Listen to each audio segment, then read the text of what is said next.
नमस्कार साथियों, स्वागत है आप सभी का अंकित इंस्पायर्स इंडिया पर। मैं हूं अंकित अवस्थी। आप है मेरे साथ में एक ऐसी खबर पर चर्चा करने के लिए जो कि इस समय टॉक ऑफ द टाउन होनी चाहिए। और वो चर्चा का क्या कारण है, आइए मैं आपको एक केवल हेडिंग पढ़ा देता हूं, उसके बाद मुद्दे पर लेकर चलूंगा। आप लोग आज की खबर देख रहे हैं और आज की खबर में फिर से वही पुरानी न्यूज देख रहे हैं। कौन सी? लिखा हुआ है कि leave Ukraine by all available means India to its citizens. ये भारत सरकार के द्वारा दी गई तीसरी एडवाइजरी है। मैंने ऐसी एडवाइजरी आप लोगों से पहले भी डिस्कस की हैं। अगर आपको याद हो तो ये हाल ही में दी गई एडवाइजरी है जिसको मैं आपसे साझा कर रहा हूं। आपको याद होगा इससे 5 दिन पहले भी मैंने आप लोगों को एक एडवाइजरी डिस्कस की थी जिसमें मैंने यह बताया था कि भारत सरकार के द्वारा यूक्रेन में रह रहे लोगों से कहा गया है कि वो तुरंत संभव हो तो अपना देश छोड़कर बाहर निकले। यह मैं आपको एडवाइजरी की तारीखें दिखा रहा हूं। 10 तारीख को यहां पर दिया गया है, 19/10 को यहां पर दिया गया है और इसके बाद में आज की डेट में आप यहां पर देख सकते हैं भारत सरकार के द्वारा यहां पर जो कहा जा रहा है कि यूक्रेन को छोड़कर जितना जल्दी हो सके निकल लें। क्या मैं चल रहा हूं? पहले मैं ये देख लूं बस एक बार। निकले, हाँ बस ठीक है। हाँ जी, तो अब आप यहां पर ये जो चीज देख रहे हैं ना, इसके अंदर 25/10 के अंदर मैंने आपको ये न्यूज पढ़ा दी। सवाल बनता है ऐसा हो क्या रहा है। एक बार के लिए जरा आप इस न्यूज पर भी गौर कर लें जो मैं आपके सामने यहां पर दे रहा हूं। न्यूज ये है, क्या न्यूज निकल कर आ रही है? न्यूज ये है 26 अक्टूबर के दिन कि राजनाथ सिंह जी के द्वारा फोन वार्निंग न्यूक्लियर वेपन के लिए अपने रशियन काउंटर पार्ट को, रशियन काउंटर पार्ट का मतलब यह हुआ वो व्यक्ति जो कि रूस के अंदर भी राजनाथ सिंह जी जैसे पद पर विराजमान है, दैट मींस रूस के रक्षा मंत्री के साथ कॉल पर बात की गई है और कहा गया है कि न्यूक्लियर वेपन के केस में हम आपके साथ में कौन सी चिंता साझा करते हैं। यह खबर भी 26 अक्टूबर की है। आप इस खबर को यहां पर देख सकते हैं। सीधा सा अर्थ यह है, वार्निंग के बाद में रक्षा मंत्री का रशिया के रक्षा मंत्री से बातचीत करना अपने आप में दर्शाता है कि इस मामले के अंदर क्या क्या ग्रीवांसेस निकल कर आ रहे हैं। आप यहां पर न्यूज देख सकते हैं। डिफेंस मिनिस्टर राजनाथ सिंह के द्वारा Russian counterpart Sergei Shoigu से बात की गई है और कहा गया है कि nuclear weapons should not be used by any side in Ukraine war. कहने का मतलब समझ रहे हैं आप? यूक्रेन वॉर के अंदर किसी के द्वारा भी, यूक्रेन के अंदर किसी के द्वारा भी न्यूक्लियर बॉम्ब उपयोग में नहीं होना चाहिए। यह बात राजनाथ सिंह जी के द्वारा टेलीफोन पर सर्गेई शोइगु को कही गई है उस समय जब इनके द्वारा एडवाइजरी सबको दी गई है कि यहां से तुरंत जैसे भी मौका मिल रहा है निकल जाइए। इधर की तरफ इन्होंने बातचीत करी है। आपको याद होगा मैं लंबे समय से आपके सामने इस चीज पर जो जोर डालकर कह रहा हूं, अमेरिका अपने लोगों के ऊपर पहले ही परमाणु हमले की एडवाइजरी जारी कर चुका है। अमेरिका ने तो अपने लोगों को पहले ही गोलियां देकर खिलाना शुरू कर दिया है कि परमाणु बम का हमला हो सकता है। रिसेंटली बाइडेन का यह बयान जो कि आज ही का है, मैं वो भी आपको सुना दूं, जिसमें इन्होंने कहा है कि let me just say Russia would be making an incredible serious mistake if it were to use a tactical nuclear weapon. यदि ये किसी भी प्रकार का ऐसा बम यूज कर रहे हैं, इसका मतलब पूरी दुनिया को यह क्लियर हो चुका है कि कुछ बहुत भीषण होने वाला है। और इसके अंदर जो सबसे बड़ा ट्विस्ट है वो ये है कि इस स्थिति को रूस दिखा अलग तरीके से रहा है। आपको याद होगा रूस ने यूक्रेन पर हमला करने से पूर्व भी ऐसे ही किया था। क्या किया था? वो यूक्रेन पर हमला करने से पूर्व भी दुनिया को यही दिखाया था कि रशिया के जो लोग या रशिया के समर्थक लोग जो यूक्रेन में रहते हैं उनके खिलाफ रशिया यूक्रेनियंस लोगों के द्वारा बड़ी मात्रा के अंदर अत्याचार किया जा रहा है, इसलिए मैं उनको बचाने के लिए उतर रहा हूं युद्ध में। अभी रूस इसी प्रकार से इस घटना को दिखा रहा है कि यूक्रेन के द्वारा न्यूक्लियर बॉम्ब यूज किया जा सकता है। इसलिए मैं यूएन में पहुंचकर पहले ही बता देता हूं कि यूक्रेन मेरे खिलाफ न्यूक्लियर बॉम्ब यूज कर रहा है। इसका मतलब समझ रहे हैं आप? न्यूक्लियर बॉम्ब के अपने आप में ही पहले ही चर्चा रूस ने शुरू करके यूनाइटेड नेशन में शरण मांग ली है कि देख लो साहब ये चला रहा है और ऐसी स्थिति में चूंकि इसने चलाया है तो मेरे को चलाने से कोई नहीं रोक सकेगा।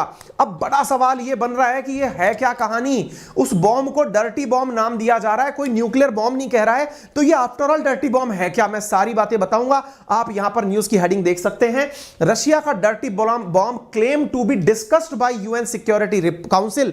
इसके अंदर यूएन के अंदर इस बारे में चर्चा की जाएगी कि जिस बात को यह बार बार कह रहे हैं वो आफ्टर ऑल है क्या।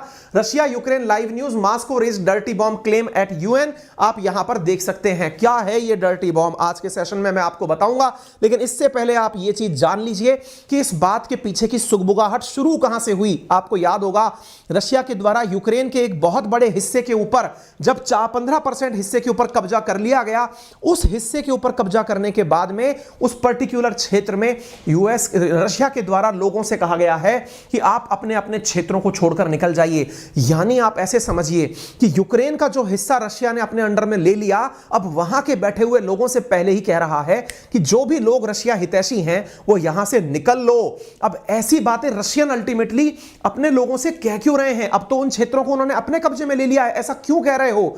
यही बात किसी के समझ में नहीं आ रही है। यानी कि कुछ बहुत बड़ा होने वाला है जिसके बारे में इतने दिनों से चर्चा हो रही है। हमारे रक्षा मंत्री खुद वहां पर बात कर रहे हैं कि अरे भैया रुको, हमारे देश के लोगों को स्थान दिए गए, 5 रास्ते बताए गए कि इन 5 रास्तों से होकर निकल सकते हो। इसका मतलब कुछ बहुत बड़ा होने वाला है। ये वो क्षेत्र हैं जिन क्षेत्रों के अंदर इतनी बड़ी चिंताएं निकली जा रही हैं।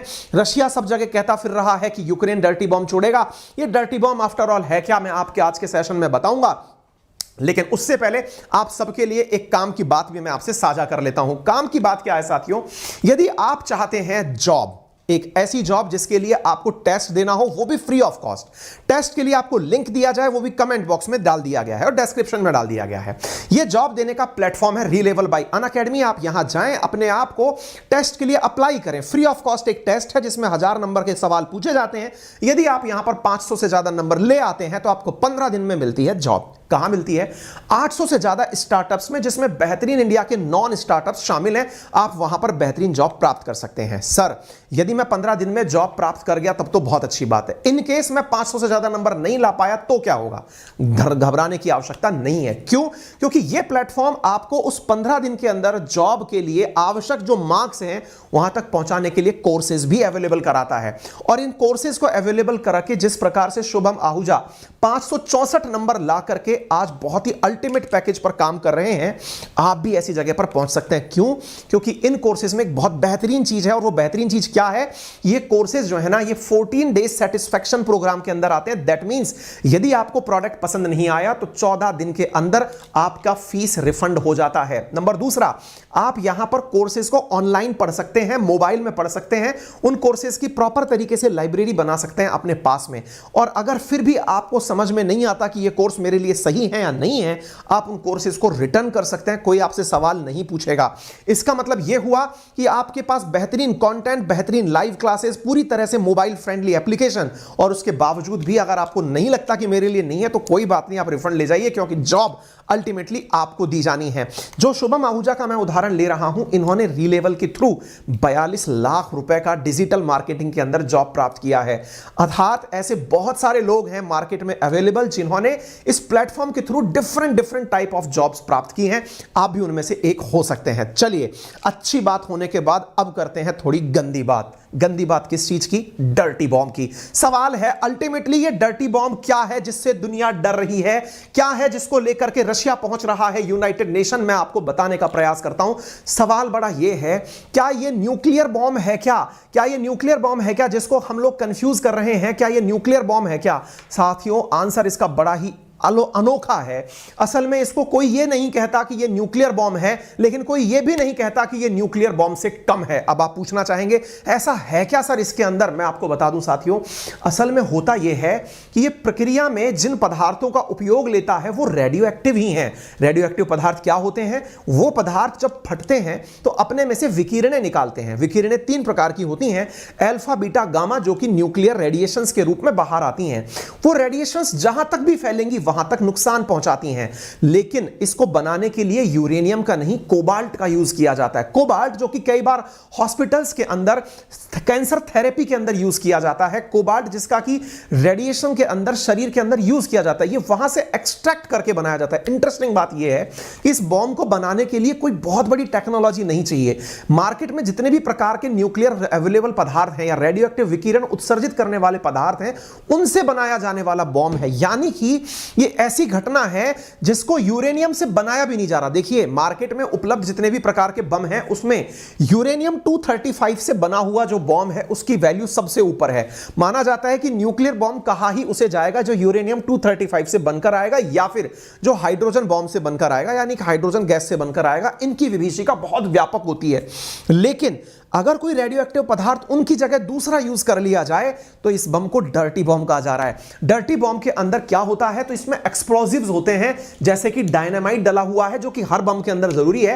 रेडियो एक्टिव पाउडर और पैलेट डली होती हैं, यानी कि जिस प्रकार से ट्राइनाइट्रोटोलुइन टीएनटी टाइप का मटेरियल जिसकी वजह से धमाके बहुत होते हैं। माइनिंग वाले जो इंजीनियर्स हैं वो भी माइंस को फोड़ने में डायनामाइट का उपयोग कर लेते हैं, टीएनटी का यूज कर लेते हैं। ऐसी चीजें इनके द्वारा भी यूज की जाएंगी, लेकिन उस धमाके के अंदर रेडियो एक्टिव मटेरियल मिला दिया जाता है। यानी एक प्रकार से समझिए कि ये हाइब्रिड हो गया।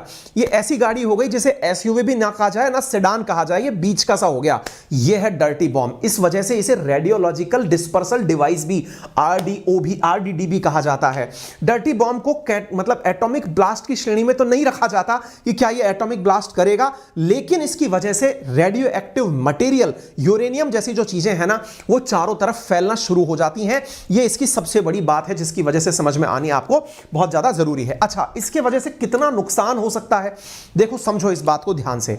असल में यूक्रेन के पास में न्यूक्लियर बॉम्ब नहीं है। यूक्रेन के पास न्यूक्लियर बॉम्ब नहीं है, यही कारण है कि रशिया उसके ऊपर इतना ज्यादा एग्रेसिव होकर के लगा हुआ है।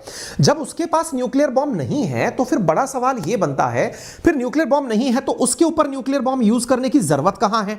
तो मैं यहां पर आपको एक बात बता दूं, यह कह रहे हैं कि यूक्रेन ने हमारे तरफ डर्टी बॉम्ब चला दिया। डर्टी बॉम्ब चला दिया का मतलब यह हुआ एक ऐसा पदार्थ चला दिया जो कि एक एटॉमिक बम की श्रेणी का ही था। एटॉमिक बम की श्रेणी का था, तो चूंकि उसने पहले यूज कर लिया तो हमें यूज करने से मत रोको, अब हम भी यूज करेंगे। आप ऐसे समझो, देखो रशिया ने यह वॉर टैक्टिक बहुत अच्छे से अपनाई है। इसने हमेशा यह कहा है कि मेरे ऊपर अटैक हुआ तो मैं आपके ऊपर अटैक करूंगा। पहले इसने उस क्षेत्र को 15% को अपना डिक्लेयर कर दिया। अब यह धमका रहा है कि अगर तुमने वहां पर न्यूक्लियर बम चला दिया, यानी डर्टी बम चला दिया, तो मैं भी तुमसे बदला लूंगा। ऐसी स्थिति में अब यूक्रेन कहता है मेरे पास बॉम्ब भी नहीं है, तो बोले बॉम्ब नहीं है तो यू रेडियो एक्टिव पदार्थ छोड़ देगा, रेडियो एक्टिव पदार्थ छोड़ देगा। ऐसा माहौल अब समझ में यह नहीं आ रहा है कि यार यूक्रेन ने छोड़ा कि तुमने छोड़ा, यह पता ही नहीं चल रहा है किसी को, क्योंकि पहले तुमने चिल्लाना शुरू कर दिया। अच्छा, यह ऐसी वाली बात हो गई। क्या आपने बचपन में कभी भाई बहन की अगर लड़ाई देखी हो तो उसमें कई बार ऐसा होता था कि जो चालाक भाई बहन होते हैं, या कि जो आपका छोटा, जिसको आपको पता है कि यार ये बहुत चालू आदमी है, कैसे ये पहले काट मेरे ही खाएगा, काटने के बाद चिल्लाना और लग जाएगा भैया ने मार दिया, भैया ने मार दिया, दीदी ने मार दिया। आपके साथ ऐसा बचपन में बहुत बार हुआ होगा। आपके घर में इस तरह की लड़ाइयां बहुत हुई होंगी। पहले आपको नुकसान पहुंचाने वाला खुद से चिल्लाने लग जाता है ना। एग्जैक्टली यहां पर रशिया इस टैक्टिक को अपना रहा है। ऐसा वेस्ट का आरोप है कि यह खुद से न्यूक्लियर बॉम्ब यूज करेगा, लेकिन उससे पहले हंगामा काट रहा है कि यूक्रेन ने बॉम्ब चला दिया, मैं तो अब बदले में चला रहा हूं। आपसे पूछते हैं तूने क्यों मारा इसको, बोले इसने पहले मारा था मुझे। वो जो इसने पहले मारा था मुझे, वो वाली तरीके इस समय रशिया अपनाने की तैयारी कर रहा है। ये बहुत सस्ता पड़ता है, बहुत जल्दी बन जाता है। इसकी वजह से ये मतलब इसको पैदा करना बहुत आसान है। इसको आसानी से गाड़ी की डिग्गी में भर के कहीं भी ले जाया जा सकता है। इसके लिए बहुत ज्यादा मतलब तरीके बनाने की आवश्यकता नहीं है। Very unreliable to scatter radioactive material across the target zone. कोई विश्वास भी नहीं कर सकता कि ये कितना नुकसान पहुंचाएगा, कोई प्रैक्टिकल एक्सपीरियंस नहीं है, लेकिन ऐसी चीजें यूक्रेन कर सकता है। ये रशिया माहौल बना रहा है यूएनजीए के अंदर। देखो आप सबका भी ध्यान आकर्षित कर लिया। इस समय आप न्यूज के अंदर डर्टी बॉम्ब डाल के देखिए, सब जगह न्यूज में यही है। भारत की तरफ से कॉल किया जा रहा है, क्योंकि असल में चिंता डर्टी बॉम्ब की नहीं है। असल में बॉम्ब की चिंता तो उसकी है जो फिर वो रिटेलिएशन में फोड़ेगा, जिसकी वजह से दिक्कतें हो जाएंगी। डर्टी बॉम्ब की वजह से मेन डेंजर यह है कि इसके साथ जो रेडिएशंस निकलती है ना, या जो इसका कचरा बढ़ता है ना, कचरा मतलब इसकी वजह से जो बहुत दूर दूर तक मतलब वो उड़ती हैं, किरणें उड़ती हैं, या फिर समझिए जो धुआं उड़ता है, गुबार उड़ता है, मिट्टी उड़ती है, उसके अंदर रेडिएशंस जाएंगी, वो बहुत दूर तक लोगों को नुकसान पहुंचाती हैं। इस वजह से ब्लास्ट साइट जो है ना, उसके आसपास बहुत बुरी स्थिति, खाली जैसी स्थिति बन जाती है। एक उदाहरण के रूप में एक न्यूज के अंदर मुझे जो जानकारी मिली, मैं आपके सामने वो साझा करता हूं। यदि 9 ग्राम कोबाल्ट 60 एंड 5 किलोग्राम ट्राइनाइट्रोटोलुइन, अगर इन दोनों को मिलाकर के मैनहट्टन, जो कि अमेरिका का एक बड़ा शहर है, न्यूयॉर्क के अंदर अगर वहां पर डाल दिया जाए ना, तो ऐसी स्थिति में पूरी की पूरी वो सिटी, यानी 5 ग्राम कोबाल्ट की वजह से 5 किलोग्राम 9 ग्राम कोबाल्ट और 5 किलोग्राम ट्राइनाइट्रोटोलुइन का मिक्सचर, यानी कि मुश्किल से इतना बड़ा बॉम्ब लेकर के यदि मैनहट्टन न्यूयॉर्क सिटी पर डाल दिया जाए तो कई दशकों तक उस शहर में कोई रहने नहीं आएगा, इतनी ज्यादा रेडिएशंस निकल कर आ जाएंगी। तो बताओ भाई, इसको फिर डर्टी बॉम्ब नहीं कहेंगे तो क्या कहेंगे? परमाणु बम की श्रेणी में भी नहीं है, लेकिन परमाणु बम से कम भी नहीं है। ये वैसी चीज बन करके आ गई है, ठीक है ना। तो रेडियोएक्टिव डस्ट और स्मोक जो है ना, वो बहुत बड़े एरिया के अंदर फैल सकती है, जो कि सेहत के लिए बहुत ज्यादा नुकसान हो सकता है। ब्रीद के अंदर डस्ट के माध्यम से पहुंचकर वो कंटेमिनेशन कर सकता है और उसकी वजह से बड़ी दिक्कतें हो सकती हैं, ठीक है ना। एक बहुत बड़े एरिया को जो कि ब्लास्ट के आसपास के क्षेत्र में बनता है, उसे इमीडिएटली वहां से खाली करवाने की आवश्यकता पड़ सकती है। यही कारण है कि रशिया के द्वारा उस खारसान प्रोविंस के अंदर अपने लोगों से, जो रशिया हितैषी लोग हैं, उनसे कहा जा रहा है कि तुम लोग तो यहां से निकल लो। लोग क्या आरोप लगा रहे हैं, मैं आपको बताता हूं। इसके ऊपर आरोप क्या लग रहा है? आरोप यह लग रहा है, मैं क्या पूछें, किसी ने पहले बनाया है क्या? लोगों ने बनाया है, चेचन्या विद्रोहियों के द्वारा रशिया में यूज करने के लिए बनाया भी गया था इसको, लेकिन सक्सेसफुल हो नहीं पाया क्योंकि कभी ऐसी जरूरत नहीं पड़ी। जिनको बनाना है वो परमाणु बम ही बना लेंगे। यूएस, यूके, फ्रांस जो है ना, वो इन सबको दरकिनार कर रहे हैं कि झूठ बोल रहा है रशिया, ऐसा कुछ है नहीं। ये लोग इनकार कर रहे हैं कि भाई ऐसा कैसे संभव है। आप सोचो, यूनाइटेड नेशन सिक्योरिटी काउंसिल में 3 तो ये लोग हैं, एक रूस है और एक चाइना है। तीनों लोग तो पहले ही मना कर रहे हैं कि यार ऐसा कुछ है ही नहीं। और वास्तविकता में देखिए, वेस्टर्न वर्ल्ड प्रोपेगेंडा भले ही फैलाता हो, लेकिन वो कोई ऐसा काम करने के लिए चोरी छुपे नहीं करेगा। जो करेगा फिर वो सामने आके करेगा, क्योंकि उनको अल्टीमेटली अपनी इमेज ज्यादा प्रिय है। उनको ये नहीं लगना चाहिए कि हमने कोई काम किया और वो फुस्सी निकल गया। सुर्री पटाखा थोड़ी चला रहे हैं, दिवाली थोड़ी मना रहे हैं। इनके यहां पर चल क्या रहा है, इन्हें अल्टीमेटली बोले हम ऐसा कुछ कर ही नहीं रहे। भाई ये क्या माहौलबाजी चल रही है। सब लोग कह रहे हैं कि ये केवल और केवल नाटो के अध्यक्ष का भी, नाटो के जो चेयरमैन है उनका क्या कहना है। उन्होंने कहा कि मैंने सबसे बात कर ली, ये रशिया के द्वारा केवल फॉल्स क्लेम है यूक्रेन की, यूक्रेन जो है वो डर्टी बॉम्ब बना रहा है। ऐसा नहीं है। हम पूरी तरह इस एलिगेशन को दरकिनार करते हैं। Russia must not use it as a pretext for escalation. देखिए, यह बात आप सबको बहुत अच्छे से पहचाननी चाहिए कि Russia must not use as a pretext for escalation, यानी रूस इसको यह आधार ना बना ले कि मेरे ऊपर चला था इसलिए मैंने चला दिया। We remain steadfast in our support for Ukraine. अगर ऐसा हुआ तो हम यूक्रेन के समर्थन में पूरी तरह खड़े रहे। लेकिन यार ये जो लोग हैं ना, ये इनसे भी, नाटो वालों से भी मेरी थोड़ी सी नाराजगी है। ये बेचारे यूक्रेन को हर बार थोड़ा सा आगे करके खुद पीछे हो जाते हैं। एक फिल्म है जिसमें आपने देखा होगा, नाम मैं उसका भूल जा रहा हूं, शायद क्या नाम है, धमाल ही है शायद वो, जिसमें वो कहता है मैं हर बार आगे कैसे आ जाता हूं। ये जेलेंस्की के साथ हो रखा है इस समय पर, है ना। तो ये हमेशा क्या करते हैं, उसको आगे खड़ा करते थे, खुद पीछे निकल आते हैं। यूक्रेन को हर बार इन्होंने लड़ाने के लिए आगे भेज दिया, खुद कुछ दे नहीं रहे हैं, बेचारे को बर्बाद कराने में आगे लग रहे हैं। यूक्रेन का कहना है कि अगर यूरोप के इस हिस्से में परमाणु बम का इस्तेमाल कर सकता है तो वो केवल एक ही देश है और उसका नाम रशिया है। हमारे पास ऐसा कुछ भी ऑलरेडी प्रोडक्ट नहीं है। यूक्रेन साफ साफ इसको मना कर रहा है और कह रहा है कि भाई हमने ऑलरेडी एनपीटी पर हस्ताक्षर करा रखे हैं, नॉन प्रोलिफरेशन न्यूक्लियर वेपन पर। इसी कारण से तो हमने अपने न्यूक्लियर वेपन खत्म किए थे। ये वो ट्रीटी है जिस पर साइन करने वाले देशों ने अपने न्यूक्लियर बॉम्ब खत्म कर दिए थे। आपको पता होगा, एक समय पर सबसे ज्यादा न्यूक्लियर वेपन जिस क्षेत्र में थे ना, वो यूक्रेन था। जब ये यूएसएसआर का हिस्सा हुआ करता था तो यूएसएसआर बड़ी मात्रा में अपने न्यूक्लियर बॉम्ब्स को इकट्ठा करके यूक्रेन में ही रखता था। लेकिन यूक्रेन जब आजाद हुआ या नया देश बना 1991 के बाद यूएसएसआर से निकलकर, तो इसने कहा अब दुनिया में क्या दिक्कत है, अब तो अमेरिका मेरा बाप है। उसको क्या पता था रशिया ही तुम्हारी एक दिन बेटा पिटाई करेगा। ऐसी स्थिति में यूक्रेन ने निकलते कहा अपन तो अब न्यूक्लियर बॉम्ब भी हटाएंगे, अब बिल्कुल अहिंसा धर्मों पर चलेंगे। चलो बेटा, ऐसी स्थिति में इन्होंने क्या किया, अपने सारे न्यूक्लियर बॉम्ब्स की कीज गायब कर दी या खत्म कर दी। अब वो अब तक न्यूक्लियर बॉम्ब जो है ना, वो कचरे ही है इनके यहां पर। यानी सबसे बड़ी मात्रा में रखने वाला जो क्षेत्र था न्यूक्लियर बॉम्ब, वो अब एकदम से न्यूट्रल पड़ा हुआ है। और इनका कहना यही है कि भाई हमने सबसे बात कर ली। दिमित्रा कुलेवा कह रहे हैं कि मैंने फ्रेंच काउंटर पार्ट से बात कर ली, हम इस डर्टी बॉम्ब का जो हमारे ऊपर आरोप लगाया जा रहा है हम इससे इनकार करते हैं, हमारे पास ऐसा कुछ नहीं है। लेकिन रशिया है कि वो मानने का नाम नहीं ले रहा है। लोग यही बार बार बोल रहे हैं कि रशिया केवल इस चीज को चला रहा है। Russia ready explain to everyone interested what Kyiv plotting diplomat says. उन्होंने कहा कि हम पूरी तरह समझा सकते हैं। रशियन से पूछा गया कि यार तुम ये झूठा फैला रहे हो, माहौल बना रहे हो, केवल प्रोपेगेंडा है। बोले नहीं, आप हमसे एक्सप्लेनेशन ले लो कैसे कैसे करेंगे ये लोग। तो रशिया जो है ना, वो इस प्रकार से पूरी तरह से दुनिया के सामने आकर खड़ा हो गया कि मुझसे एक्सप्लेनेशन ले लो, मैं कोई प्रोपेगेंडा नहीं फैला रहा हूं, मैं तो पूरी तरह से आप लोगों के साथ पूरी तरह से समझाने का काम कर रहा हूं। यह है पूरी जानकारी। उम्मीद है आप सभी साथियों को समझ में आई हो। अगर जानकारी आपको पसंद आई हो तो प्लीज सेशन को लाइक एंड शेयर करना ना भूलें। चैनल पर नए हैं तो सब्सक्राइब करें। मैंने बहुत कुछ आपके लिए प्लान किया है, लेकिन उस प्लानिंग की घोषणा करने में थोड़ा समय जरूर लगेगा, क्योंकि मेरे पास जिस दिन 1 मिलियन सब्सक्राइबर इस चैनल पर हो जाएंगे, आपके लिए एक बेहतरीन धमाका मैंने प्लान कर रखा है। टेक्निकली वो इस दिवाली पर करने वाला था, लेकिन चूंकि वो अब 15 दिन और लगेंगे, मुझे ऐसा लगता है। आप लोगों का प्यार, मैं बार बार आपसे रिक्वेस्ट करता हूं कि आप इस चैनल को सब्सक्राइब करें। आप सब्सक्राइब कीजिए। 1 मिलियन जितना जल्दी आप इस चैनल को पहुंचाते हैं, मैं आपको एक बेहतरीन रिवर्स में उपहार देने वाला हूं, जो सबके काम का होगा, ये मैं आपको अश्योर करता हूं। तो let's make it 1 million. Thank you so much अपना प्यार बनाए रखने के लिए। चैनल को ज्यादा से ज्यादा शेयर करें, लाइक करें, सब्सक्राइब करें और अपना प्यार यूं ही बरकरार रखें। धन्यवाद।